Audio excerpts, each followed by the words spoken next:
straight away, let me get in Mr. Girish Walk. Mr. Girish, I mean, because you represent the sector which is also quite often referred to as the barometer of the economy. So if we go by the numbers over the last 2-3 months, there seems to be an improvement. So are we to believe that the worst for the Indian CV industry is behind? And is the growth curve going to climb up over the next months and year or two? Yes, Sumo, I think you're right. Commercial vehicle industry is the barometer of Indian economy and also highly correlated with the GDP. And the commercial vehicle industry also has been cyclical in nature, but with a nature that every subsequent crest and trough are higher than the previous ones, which indicates that there is a secular growth trend with the increasing GDP. So we had the previous crust or the top happening in FY19, and then in the month of November 18, I think we started with degrowth or decline, first in medium and heavy commercial vehicles, and that was due to the increased axle load norms which were introduced, which increased the capacity in the park, load carrying capacity in the park, and also due to easing of the credit during that period. And since then, I think we have been on a decline. In addition to that, I think there were two specific events which happened in this decline. One was, of course, the BS4 to BS6 transition, which was a major technological transition, as well as it had financial implications for the customers in terms of increase in prices. And second, of course, the COVID pandemic, right? So all these things kind of aggravated the trough that we were going through. The industry saw a significant decline in FY20 also to the extent of almost 30-31%. And now during this year, till the end of December, we've already seen a decline of almost 38% in the industry. And if you classify this further, one has seen that the passenger industry, which is the buses, has actually seen the highest or the steepest decline, followed by the medium and heavy commercial vehicles, and then the light and small commercial vehicles. So this is how the industry has kind of behaved. But the good thing in this is that during this year, Q1 was absolute washout, almost a washout. But then sequentially in Q2, one has seen an improvement over Q1. And in Q3, one has further seen an improvement over Q2.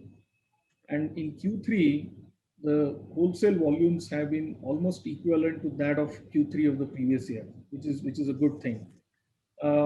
If you've seen this recovery or rebound, one can say rebound, not so much recovery. Recovery is actually scaling the earlier levels. Right. So rebound. It started with small commercial vehicles, which were driven by e-commerce, as well as robust rural economy. And then gradually one saw improvement in mining, improvement in infrastructure projects, and that led to growth in the medium and heavy tippers.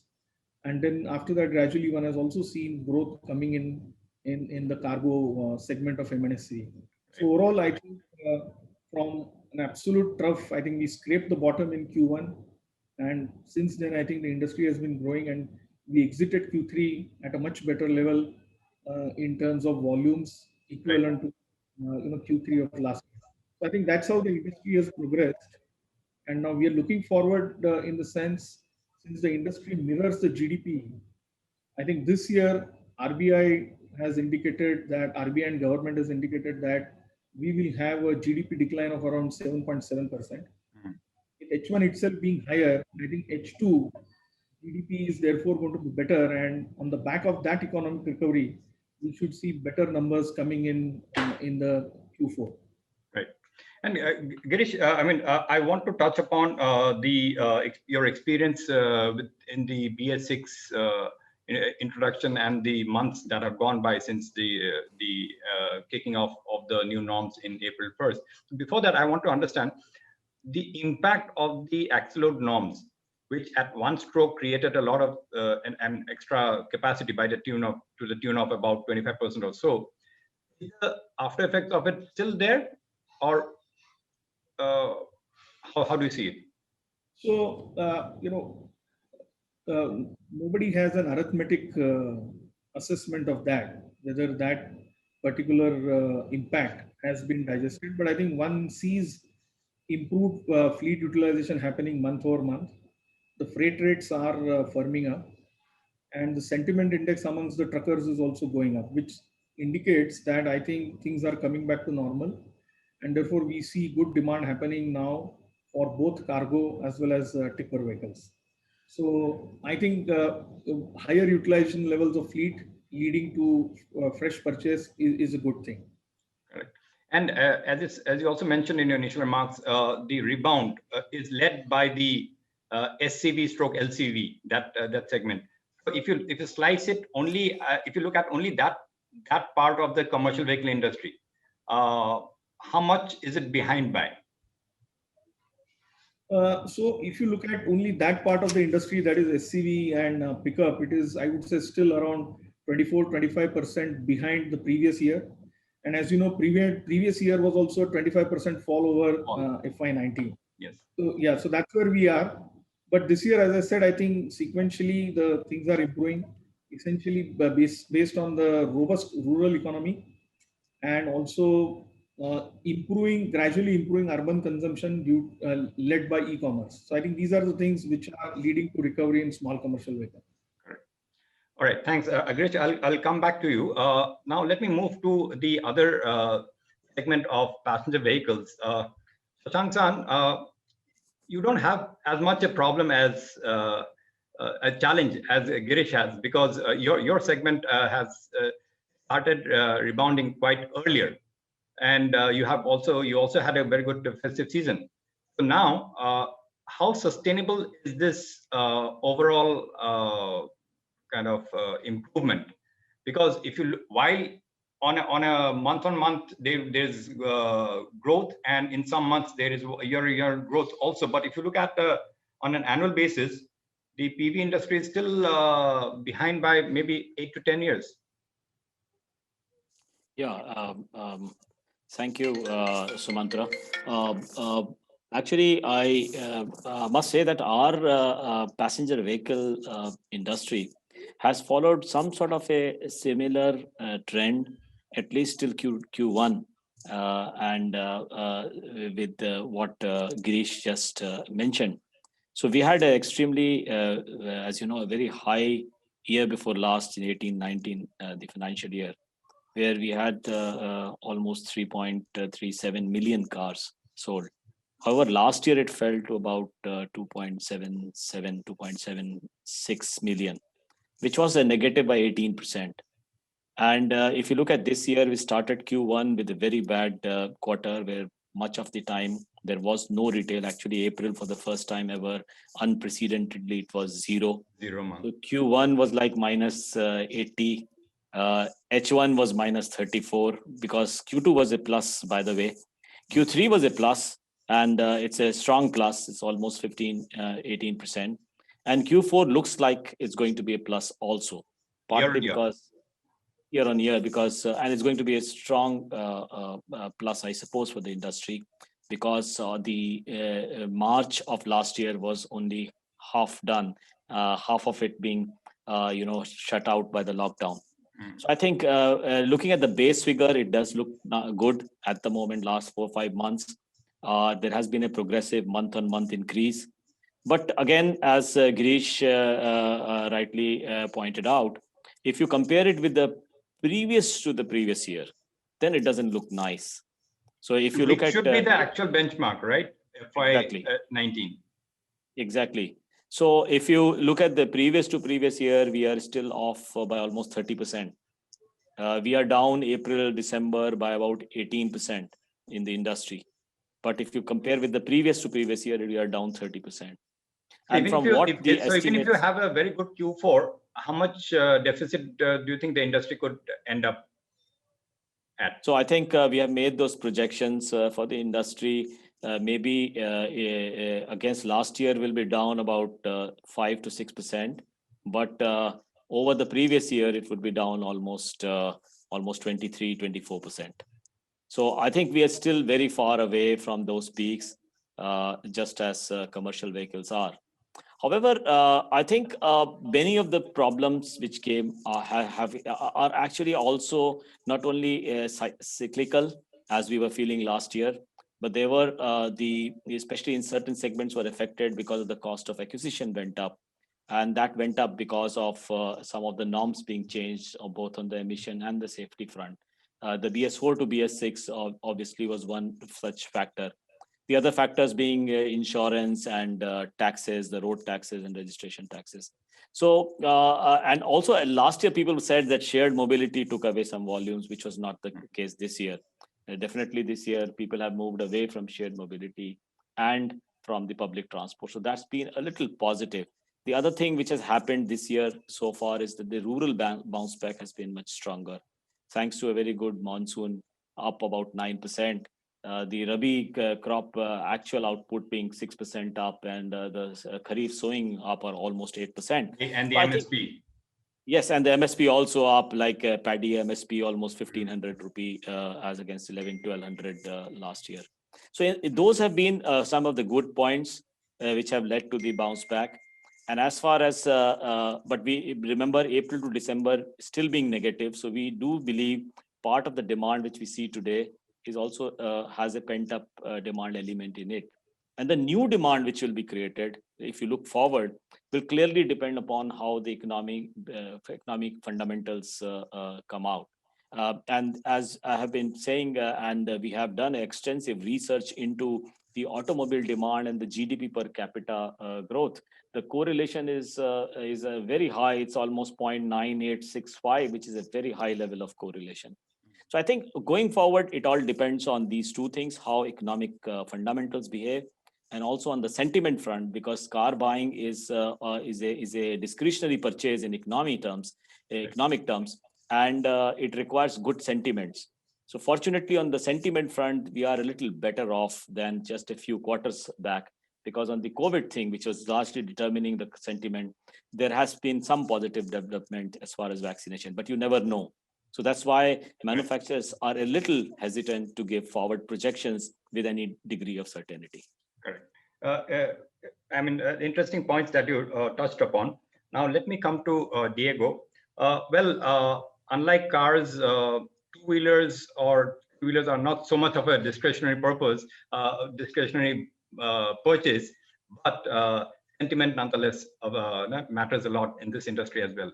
So, how are the sentiments now there in these segments, Diego, two and three wheelers? Three wheelers, if I go by the numbers, down almost 74.5% for the first 9 months of this financial year. It's quite clear how the sentiments are there. But on the other side, two wheelers, how is it? Yeah, good afternoon. Thanks, Sumantra and Autocar for inviting me. Good afternoon to everybody. What is concerned two-wheeler, we have seen quite a similar trend to the one that passenger vehicle has seen, and basically the fundamentals for this rebound more or less have been the same. So the general preference of Indian people in the post-COVID scenario to opt for personal mobility rather than shared one. So I would say that Q1, obviously, if you fiscal year 2020, 2021 has been terrible. April, zero sales for everybody.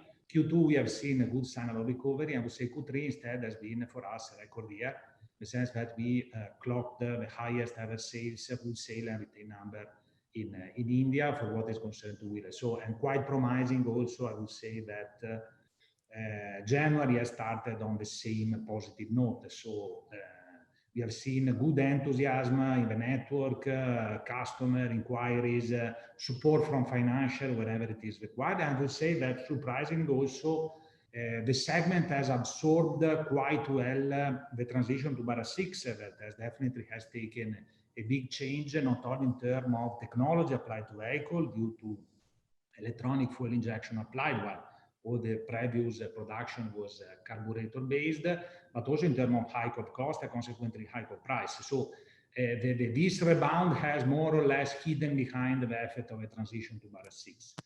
As I was saying, completely different story for what is concerned three-wheeler. I would say diametrically opposite in the sense that we know, and looking at the numbers, three-wheeler is the segment was hit in the post-pandemic scenario among all the automotive sectors in India. Mainly passenger vehicle continue to be the worst hit.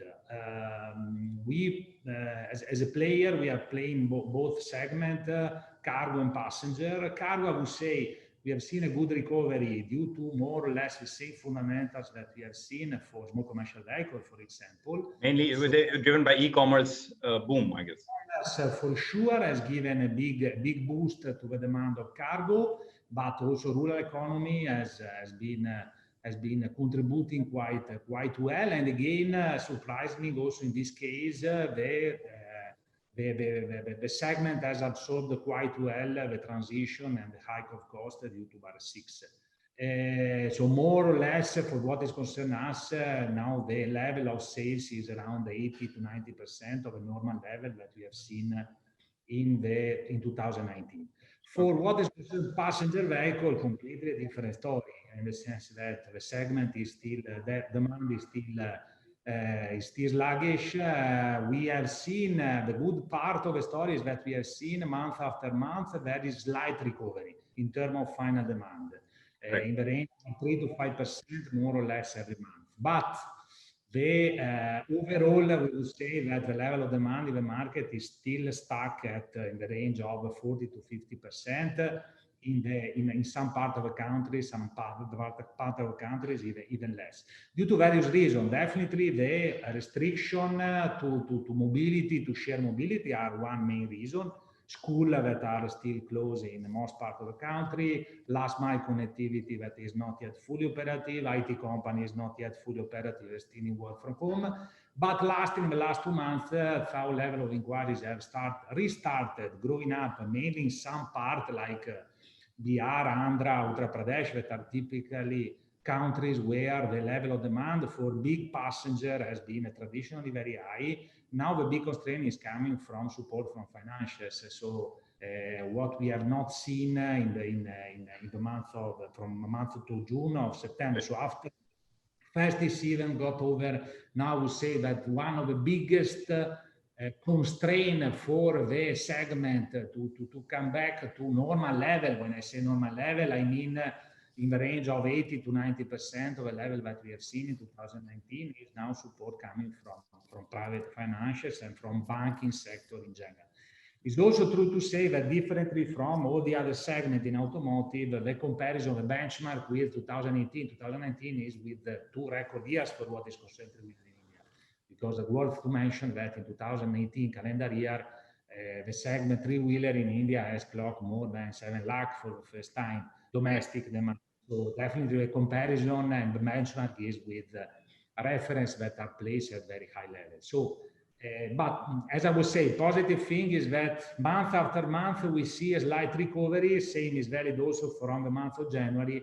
But I think that the full rebound and the full recovery is still yet to come, and it will take still some months. Right, great.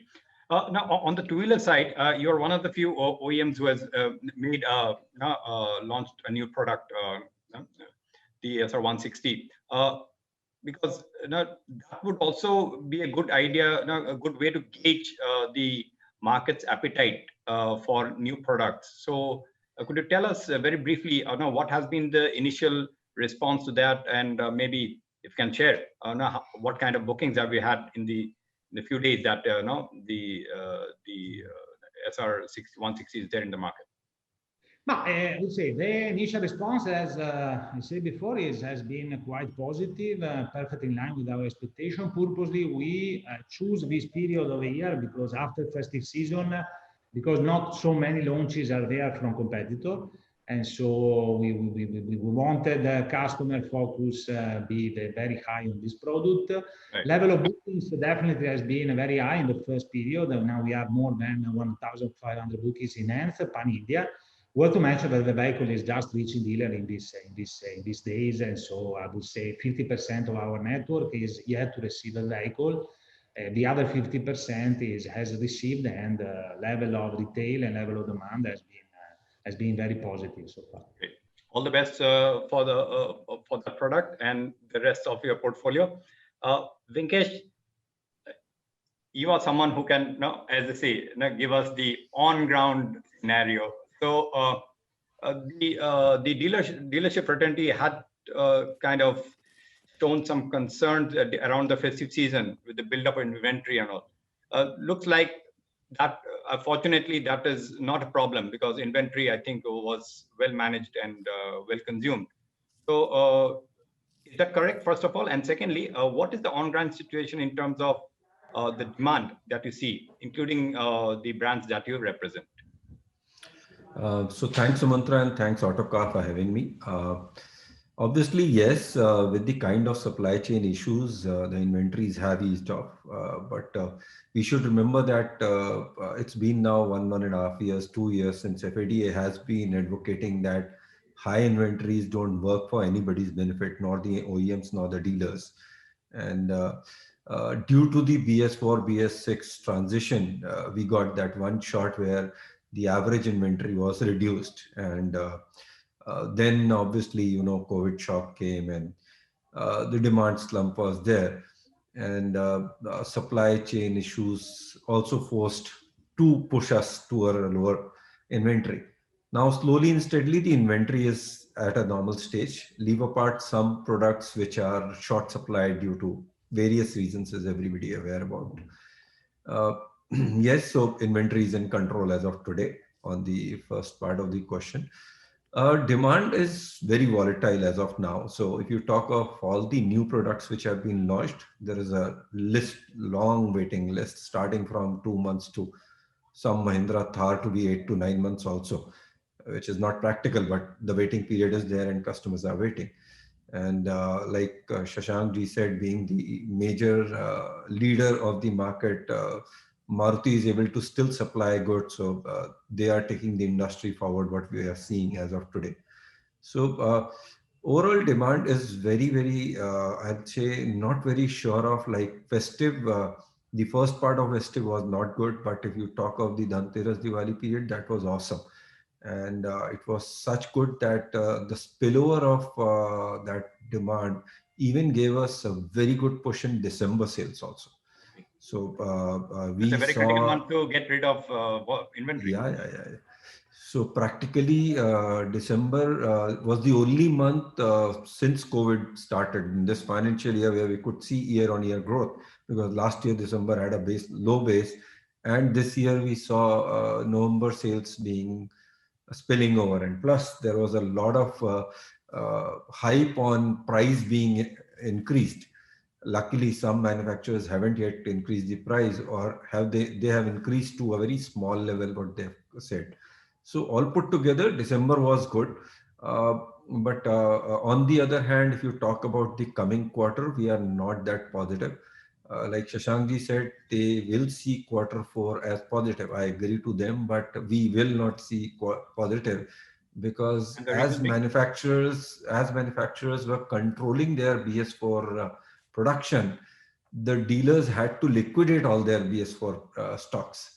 So practically for us, 31st March had to be nil stock. No doubt there was a problem because of the lockdown, and you know what story happened. But the last year JFM was great.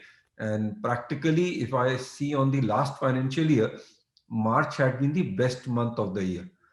Not because of the lockdown, but because of PS4 liquidation happened. And we did very high numbers in two-wheelers and passenger vehicles. So thinking of positive quarter coming in, I have still doubts.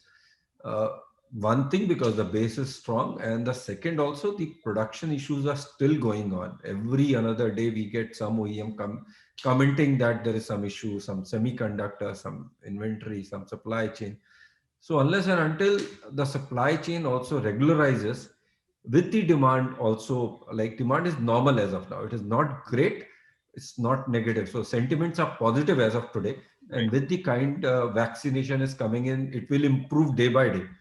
But if it is supported with a good supply chain, then obviously we can still think of doing a good number. Correct.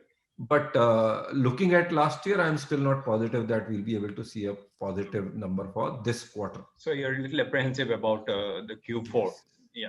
But Yeah. talking about the supply chain, Girish, can you throw some light on, is the supply chain back to square one in terms of the efficiency and also since the introduction of BS6, we have seen a significant rise of electronics content in the engine, a lot of telematics also. And just to take stock of the current challenge that the industry is facing in semiconductors, how big, how serious is that challenge for the commercial vehicle industry, specifically for Tata Motors? Yeah, so Sumo, I think we should look at this year, in my view, in two phases, right? So as soon as we migrated to BS6, we had a good amount of change content which had gone into all the vehicles. And due to COVID, with restricted lockdowns or local lockdowns, etc., we had a lot of issues in terms of streamlining the supply chain initially. And I remember a period when we were monitoring almost 1,000 plus supplier locations on a daily basis to ensure that the supplies are streamlined. So I would say that towards the later half of Q3, I think most of those issues have been addressed. But as you rightly pointed out, I think towards the second half of Q3, we have seen this semiconductor issue coming up. And I think much has been written about that. But to be very brief, I think it appears that since in the first half of the calendar year as well as financial year, since the auto demand went down globally, I think a lot of this capacity at the semiconductors was kind of shifted to consumer electronics, where demand had gone up during the lockdown period due to changing purchasing habits and patterns of the customers, like work from home. Right. And with the demand coming up suddenly, I think the supply chain of automotive industry is now struggling, especially with these semiconductor makers. And when we migrated to BS6, at that point of time, it is not only about migrating to BS6, there are a few other regulatory norms also which have been implemented, which do call for semiconductors in the commercial vehicles also. So today, this global shortage of semiconductors is something which is affecting us in commercial vehicles as well. Now we are continuously monitoring the situation and also working with our tier 1 vendors, as well as, in many cases, these semiconductors are tier 2, tier 3 vendors, also talking to them directly to see how we can streamline the supply chain. Okay.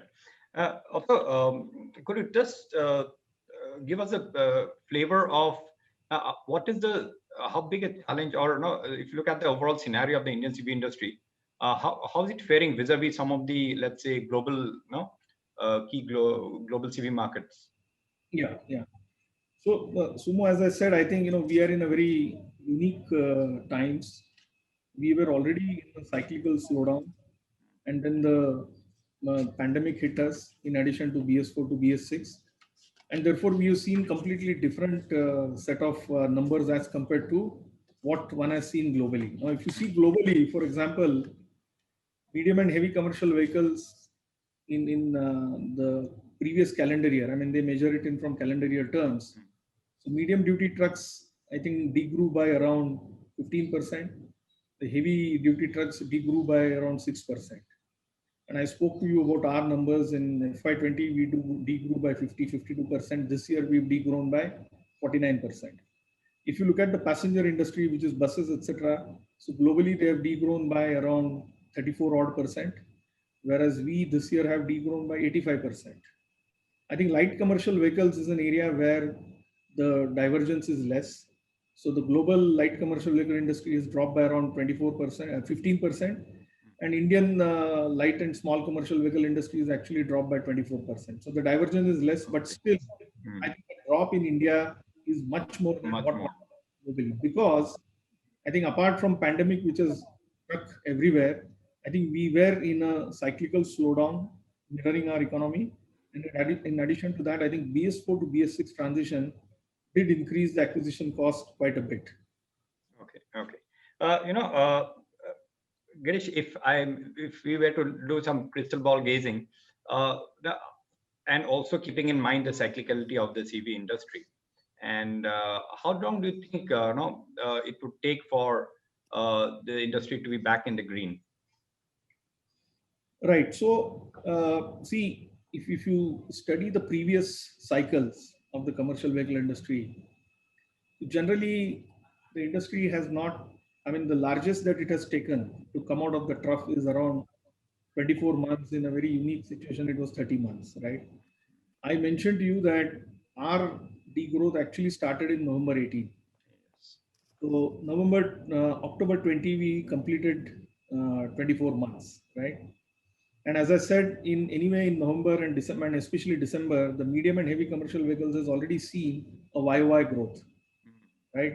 So what volumes we sold in M&HCV in December of 19 and December 20, there was almost 15-16% growth.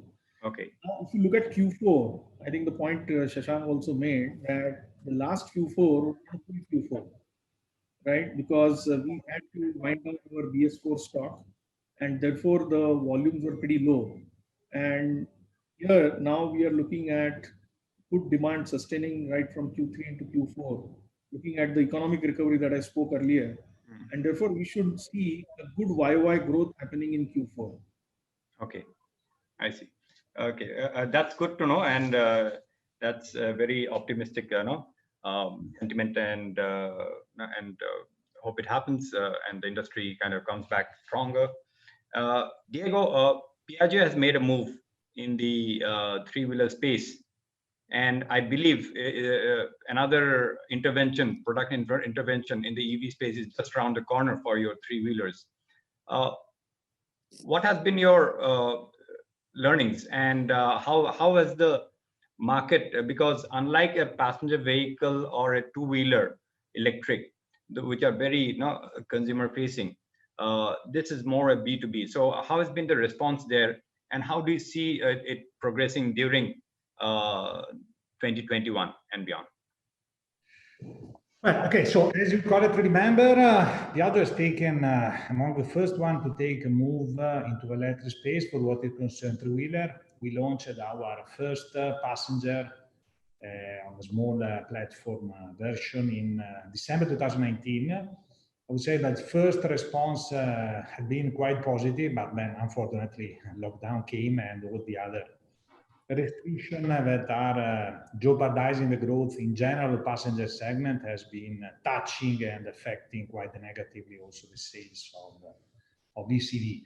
Worth to mention that we went for a different kind of battery solution. We went for a battery swap. Swapping, yes.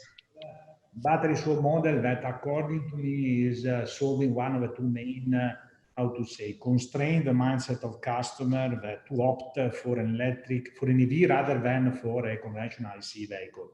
One is range, the second one is cost of acquisition, because in both cases, in swap cases, the battery is not part of the acquisition price of the vehicle, but is provided by the service provider that is also taking care of the swapping station. Way ahead, definitely, I think is positive. We have seen, and we are quite supported in this consideration by the fact that whenever we have seen this vehicle flying, for example, we had quite a good amount of vehicle applied in Chandigarh, and in some area where we have been deploying this vehicle, we have seen final customer opting for EV rather than for CNG or other kind of model. That means that the model in perspective can be quite successful. Looking ahead, I think that there is a huge potential for VAV in the cargo space. That's why we are planning to launch our EV cargo in the month of January and February with fixed battery solution, and then will be followed then also by swap model, because we want to be flexible in terms of battery solution. We have to provide to our customer.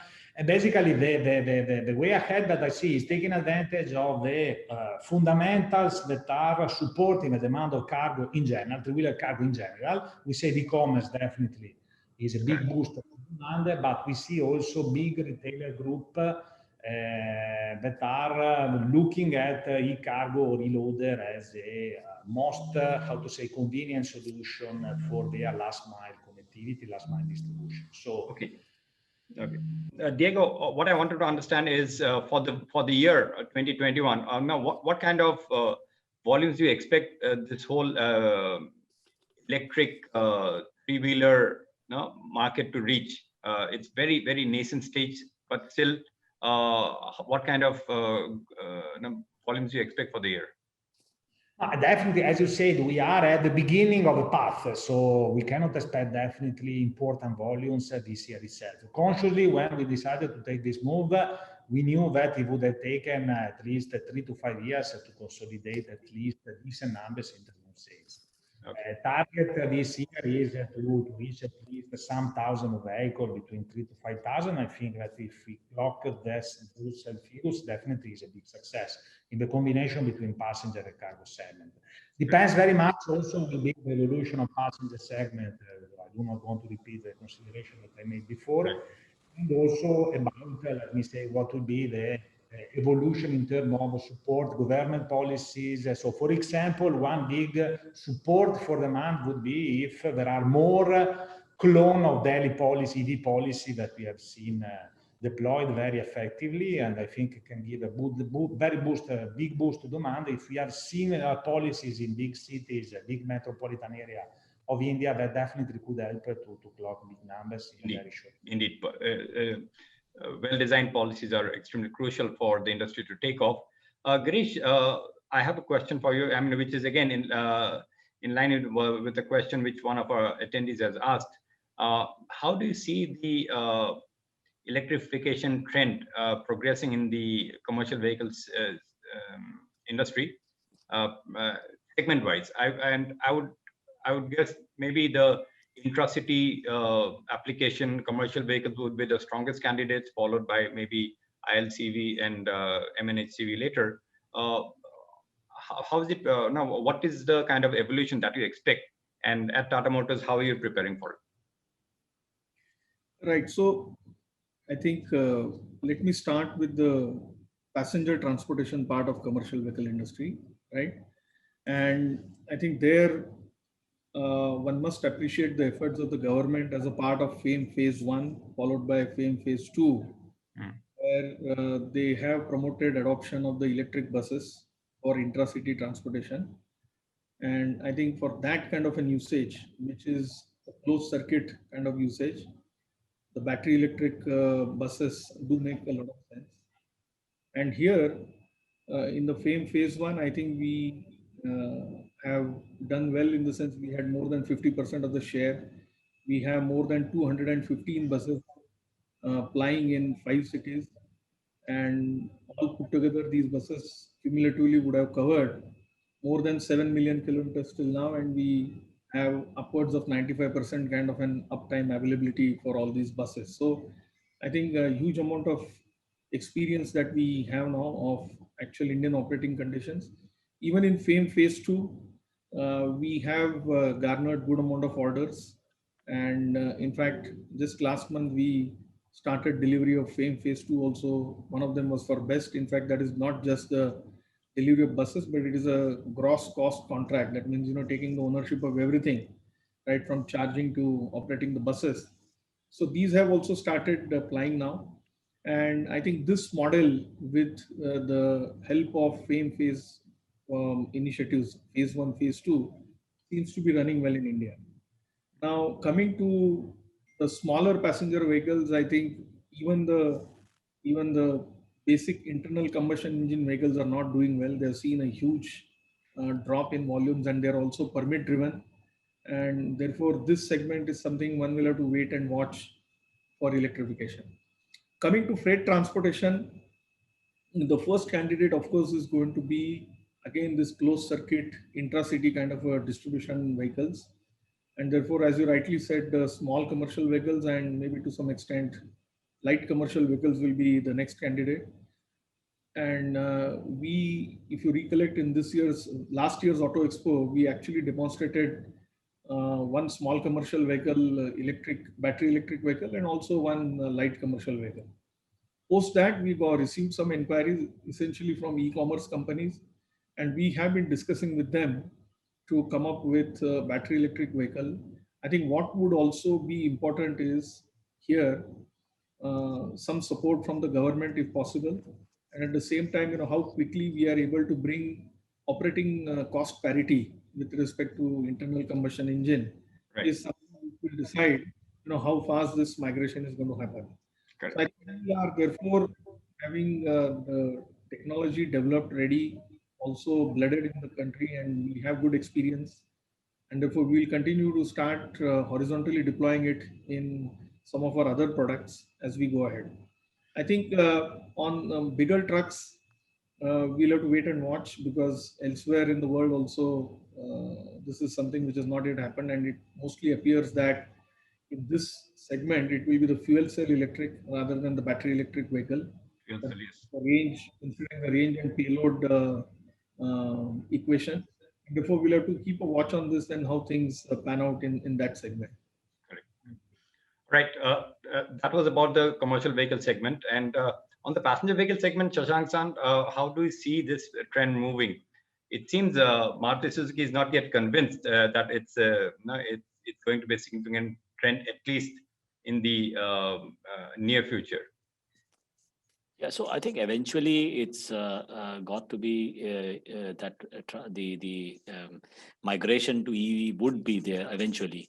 The question is how fast, how soon. And I think it all depends on the development of the battery technology, which would make the cost of acquisition of the vehicle itself less. So if you look at the example of US or Europe, powertrain cost for ICE engines roughly $8,000-9,000 as against $16,000 for the electric vehicle powertrain. Now, at some point of time, of course, these $9,000 powertrain, ICE powertrain cost will keep increasing because of the emission norms becoming tighter and tighter and tighter. And at some point of time, the $16,000 for the electric vehicle powertrain will start coming down as the battery technology develops. And the point of inflection of migration would be where these two lines cross.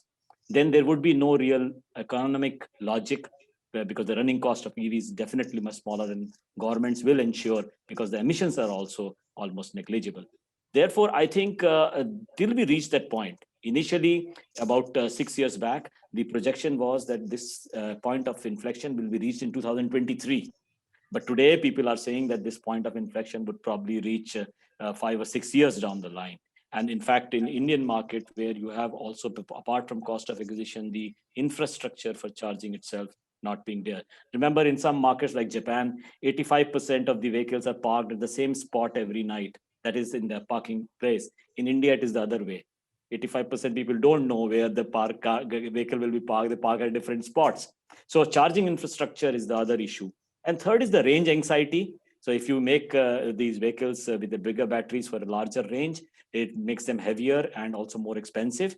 And that goes against the smaller cars, which are actually more prevalent in India. So there is going to be, with our lower GDP per capita, I think one thing, Sumantra, I just wanted to quickly think that there is no point in bringing a technology just for showcasing it, because you can't make a definitive change to the environment without actually making a volume, a practical, a sustainable, a large scale project of EVs. And I think that is where the situation is at the moment in India. And I believe if you look at the projections of CAGR of 6-7% from here till 2030 for vehicles, India will be producing 70 million cars. Out of the 70 million cars, the projections are still 63-64 million cars will be ICE engines. What do you do about those vehicles? Do you not do anything about emission? Yes, you do. So what is the solution? One, of course, is alternate fuels like CNG. And CNG, by the way, has grown this year 25%, even though the market is down 16-17%. It also helps in that fuel price, which of diesel and petrol going up. CNG is a good option. Second is the hybrid. And I think the road to electrification, electric vehicles in India will be through hybridization.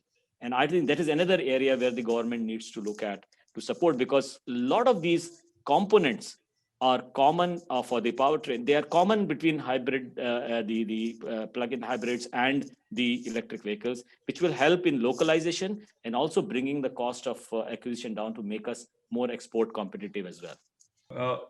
And in addition, let me ask you one question. You talked about the growth in the CNG vehicle market, which is to the tune of 25% or so. Yeah. If you look at Maruti Suzuki's own volumes, you exited the diesel market, you focused, you introduced more CNG variants. Have you kind of closed the gap that was created because of the exit from the diesel market? Or if not, how much of a deficit is still there to be plugged? Yeah, so I think more or less it's close. And one of the reasons is that the diesel prices have gone up and they've converged with the gasoline prices. As a result, economically, and when they converted from BS4 to BS6, the cost of conversion for diesel vehicles was so high that the cost of acquisition for diesel vehicles BS6 has become quite substantial. And as a result, there is no economic logic for vehicles to be purchased in diesel. And it's reflected that in the hatches, for example, less than 0.5% is diesel. In the passenger car, it is less than 2%, 1.5%. In only in the SUV, it is roughly about 30% for the entry level, slightly higher for the mid SUVs. But overall in the industry now, diesel is down to 17% from the peaks of 60% we saw 5-6 years back. So I think we have sort of reduced that gap and almost covered it. And CNG has been positive for us because CNG last year we did 106,000, probably end this year with almost 140, 145,000. So CNG is pretty good, and our extension of portfolio did help there. So I would say more or less we are covered, but maybe in the mid SUV and all, maybe it could have been a little better if we had that option. Therefore, is there a rethink on the diesel strategy, at least for the SUV segment?